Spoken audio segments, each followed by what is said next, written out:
Hello students, 4D classes के lecture में आपका स्वागत है।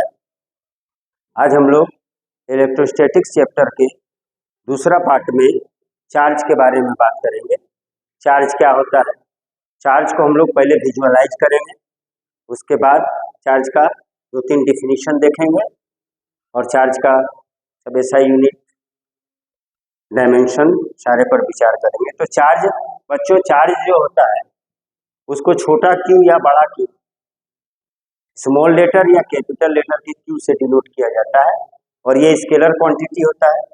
ये फंडामेंटल क्वांटिटी नहीं होता, it is not a fundamental quantity. तब ये क्या क्वांटिटी होगा, it is A derived quantity. तो अब हम लोग चार्ज को विजुअलाइज करने जा रहे हैं। तो चार्ज को हम विजुअलाइज करने के लिए देखिए, पहले हम आपको बता देते हैं कि ये न्यूटन्स लॉ ऑफ ग्रेविटेशन से हम लोग जानते हैं कि दो पॉइंट ऑब्जेक्ट है, दो पॉइंट ऑब्जेक्ट जिसका मास m1 और मास m2 है और इसके बीच का डिस्टेंस r है, बीच का डिस्टेंस r है। तो ये ऑलवेज सेम फोर्स से क्या करेगा, एक दूसरे को अट्रैक्ट करेगा। किसके कारण? मास के कारण ये अट्रैक्ट करेगा। और भाई मास के कारण अट्रैक्ट करेगा तो क्यों करेगा? तो मास हम लोग जानते हैं कि वन टाइप का होता है, इसलिए मास जो होता है वो हमेशा अट्रैक्ट करता है। लेकिन यदि किसी भी कारणवश यदि ये दोनों क्या करने लगे, एक दूसरे को रिपेल करने लगे, क्या करने लगे, यहाँ पर अट्रैक्ट हो रहा है और यहाँ पर रिपेल हो रहा है, रिपेल करने में, तब इस पॉइंट ऑब्जेक्ट पर मास के अलावा कुछ है जो उसको क्या कर रहा है, ऑब्जेक्ट को रिपेल करवा रहा है, और वही कुछ क्या कहलाता है, चार्ज कहलाता है। तो यहाँ पर इसका एक और प्रॉपर्टी हो जाएगा, चार्ज Q1 और इसका चार्ज Q2, यही चार्ज है बच्चों। तो चार्ज का डिफिनीशन हम लोग देखते हैं। चार्ज का डिफिनीशन हम लोग देखते हैं कि चार्ज क्या है। तो चार्ज का डिफिनीशन देखिए, चार्ज का डिफिनीशन देखिए, चार्ज का definition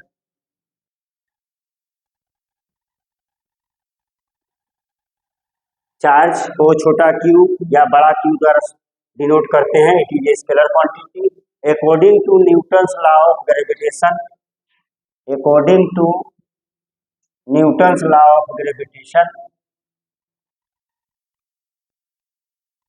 according to Newton's law of gravitation, we know that 2 point objects always attract each other due to their mass. If they start repelling each other, then there is something on point object, then mass, उस पर mass के अलावा कुछ है, this something is called charge. यहां देख लीजिए, this something is called charge. इसे ही हम लोग चार्ज करते हैं और हम आपको समझा चुके हैं। देखिए, समझा चुके हैं कि दो पॉइंट मासेस है m1 और m2, ये दोनों एक दूसरे को अट्रैक्ट करेगा और अगर इन केस ये दोनों रिपेल करने लगे तो इस पॉइंट ऑब्जेक्ट पर मास के अलावा, except mass, there is something, that something is called charge. ये आपका पहला डिफिनीशन हुआ और हमको लगता है कि आपको विजुअलाइज हो गया होगा कि चार्ज क्या है, विजुअलाइज हो गया। अब हम लोग अगला डिफिनीशन देखते हैं, चार्ज के बारे में। चार्ज के बारे में अगला डिफिनीशन देखते हैं। It is A intrinsic property of a body, it is a intrinsic property of body other than mass, than mass which produces electric and magnetic field. Electric and magnetic field around itself. Around itself.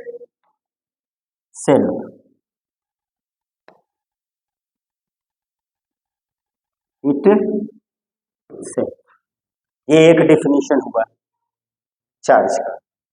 एक definition पहले था और एक definition. अब हम लोग देखिए, अगर ये चार्ज है तो अगर ये रेस्ट में है यानी वेलोसिटी इसका क्या है, जीरो, तो ये अपने चारों तरफ इलेक्ट्रिक फील्ड जनरेट करता है। और इस इलेक्ट्रिक फील्ड में अगर हम कोई चार्ज, इससे छोटा चार्ज रख देते हैं तो या तो इसको ही अट्रैक्ट करेगा, अगर पॉजिटिव रहेगा तो रिपेल करेगा, अगर ये नेगेटिव रहेगा तो अट्रैक्ट करेगा। और अगर कोई चार्ज है और वेलोसिटी इसका जीरो नहीं है और ये मूव कर रहा है v वेलोसिटी से, तो ये अपने चारों तरफ मैग्नेटिक फील्ड जनरेट करता है, प्रोड्यूस करता है, मैग्नेटिक फील्ड प्रोड्यूस करता है। तो ये हमारा चार्ज का दूसरा डेफिनेशन हुआ। चार्ज का तीसरा डेफिनेशन हम लोग बोलते हैं और उसको मैथमेटिकल डेफिनेशन बोलते हैं। तो चार्ज का मैथमेटिकल डेफिनेशन क्या होगा, पहले समझ लीजिए कि अगर कोई कंडक्टर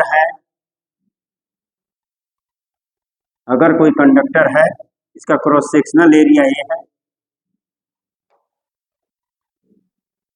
इसका क्रॉस सेक्शनल एरिया ये है, और इसमें से करंट फ्लो कर रहा है इन ए गिवन टाइम में, तो उसे ही हम लोग क्या बोले, चार्ज करंट कहेंगे।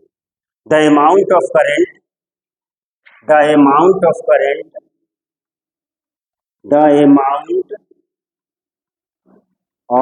Electric current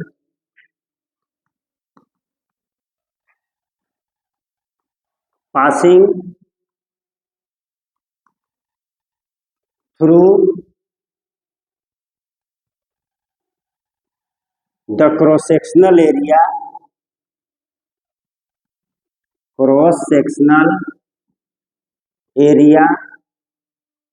of conductor in a given time, is called charge. Means charge is equal to amount of current passing through a conductor in a given time. ये आपका मैथमेटिकल एक फॉर्मूला मिल गया charge के बाद। ये Q क्या है, आपका चार्ज है, Q चार्ज है, I इलेक्ट्रिक करंट है, I इलेक्ट्रिक करंट है, और T जो है वो टाइम। ये चार्ज का मैथमेटिकल डेफिनेशन हो गया। The amount of electric current passing through the cross-sectional area of conductor in a given time is called charge. Q बराबर I। अब हम लोग चार्ज का SI यूनिट, CGS यूनिट और SI यूनिट और CGS यूनिट में रिलेशन और उसका डायमेंशन देखते हैं। तो Q बराबर हमारा आया IT। तो इसका SI यूनिट देखिए, SI यूनिट I का एम्पियर और टाइम का सेकंड, और इसे ही हम लोग बोलते हैं कूलम्ब।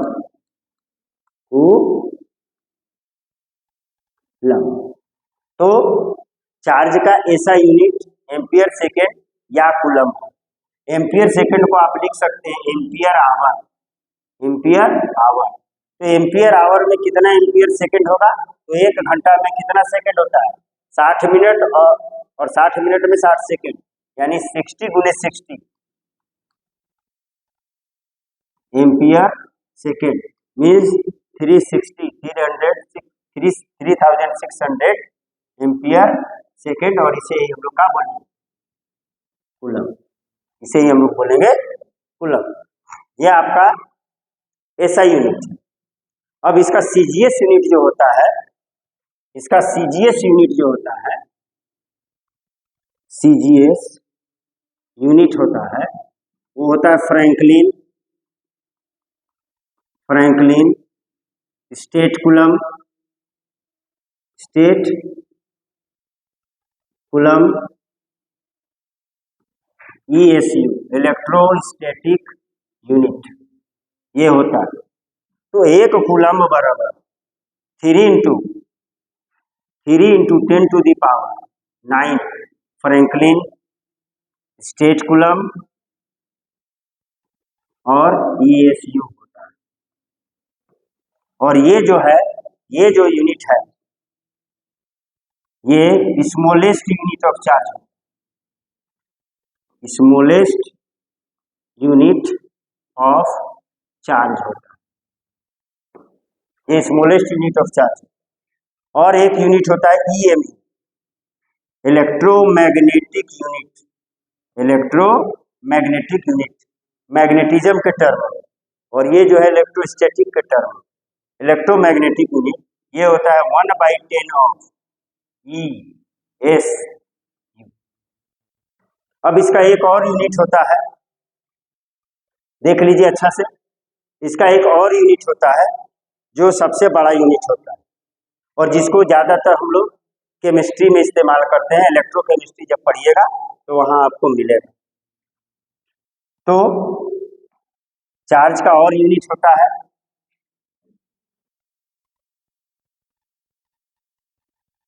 और वो होता है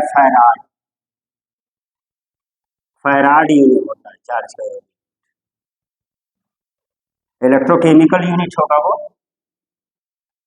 और वो फैराड होगा। तो चार्ज का electrochemical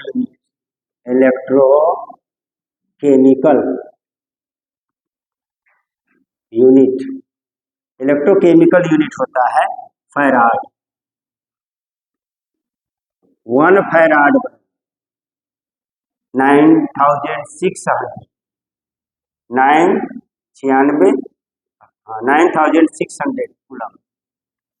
1 farad means 1 farad equal to 96,500 coulomb. और ये बिगेस्ट यूनिट होता है, या लार्जेस्ट यूनिट का, largest unit of charge, largest unit of charge होता है। तो चार्ज के ये सब यूनिट्स हम लोग देख लिए। अब हम लोग देखेंगे चार्ज कितना प्रकार का होता है, टाइप्स ऑफ चार्ज।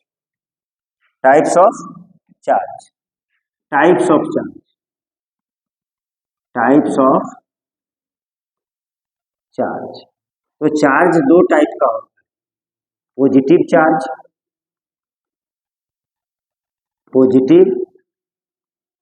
चार्ज और चार्ज ऑन प्रोटॉन कहते हैं, चार्ज ऑन प्रोटॉन कहते हैं। तो चार्ज ऑन प्रोटॉन कितना होता है, लगभग 1.6 × 10⁻⁻19 कूलम। और मास ऑफ प्रोटॉन कितना होता है, मास ऑफ प्रोटॉन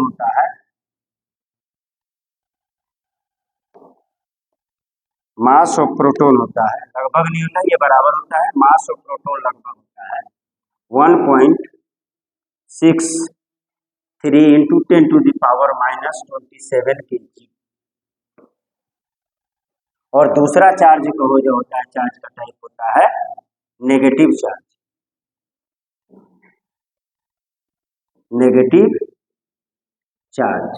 और नेगेटिव चार्ज किसको कहते हैं, चार्ज ऑन इलेक्ट्रॉन को कहते हैं,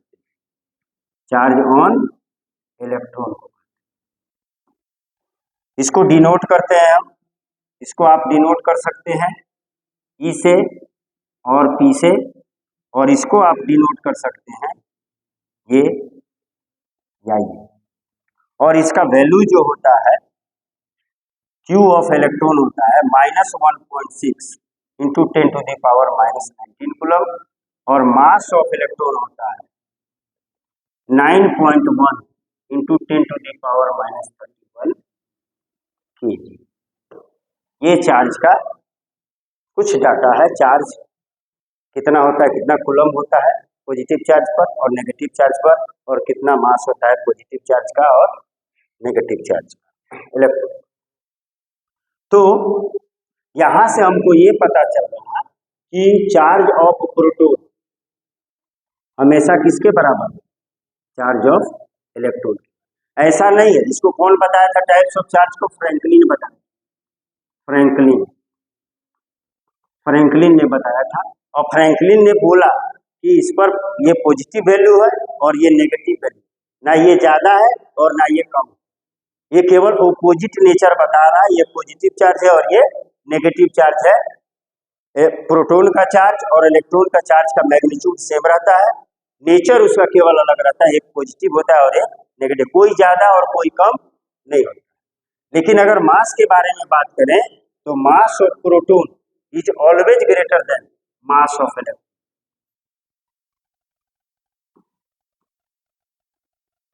क्योंकि मास ऑफ इलेक्ट्रॉन पर -27 kg है और मास ऑफ इलेक्ट्रॉन पर -31 kg है, तो जाहिर सी बात है मास ऑफ प्रोटॉन ज्यादा होगा और मास ऑफ इलेक्ट्रॉन कम होगा।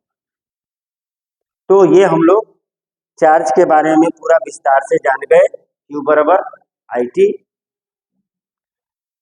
चार्ज दो प्रकार का होता है, पॉजिटिव चार्ज और नेगेटिव चार्ज, और स्मॉलेस्ट यूनिट ऑफ चार्ज जो होता है फ्रैंकलिन, SU और स्टेट कूलम, और biggest largest unit of charge होता है फैराडे। तो हम आशा करते हैं कि चार्ज के बारे में हम आपको जितना बताए हैं उतना में आपका IIT जी नीट 12th में कोई क्वेश्चन नहीं छूटेगा। धन्यवाद।